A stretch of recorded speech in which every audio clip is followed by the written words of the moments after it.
ওই বাড়িতে কেউ আছেন নাকি? হ্যাঁ বলেন, কিছু বলবেন?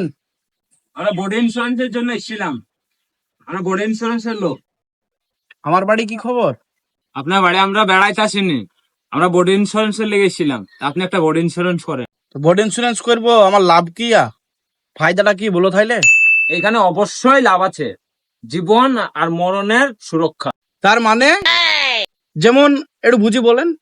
ধরেন আপনি হাই রোড দিয়ে মোটরসাইকেলে দিচ্ছেন, হয়তো লরি ফরে এলো, এসে হয়তো আপনাকে টপকি দিল। আমার মোটর সাইকেল নাই। আপনি মোটরসাইকেল নাই তাই বললেন, ওই চাবিটা কিসের? এটা মোটর সাইকেলের চাবি লাই, এটা আমার গোডাউনের চাবি। মোটরসাইকেল বাদ দেন, ধরেন আপনি সাইকেলে যেছেন রাস্তায়, হয়তো কোনো ডাম্পারে এসে আপনাকে দিল। আমার সাইকেলও নাই। ধরেন আপনি হেঁটে যেছেন, 16 জায়গায় এসে আপনাকে। আমি হেঁটেও কোনো জায়গায় যাইনি, আমি কোনো জায়গায় গেলে ওই টুকটুকি চড়ি যাই। ওরে থাক থাক, ধরেন আপনি ওই 3 চাকা টুকটুকিটাই দিচ্ছেন, যে হয়তো কোনো বাসে এসে আপনাকে। আমি আর টুকটুকিতেও চড়িনি, আমি ঘর থেকেই বেড়াইনি, সারাদিন মানে আমি বাড়িতেই থাকি।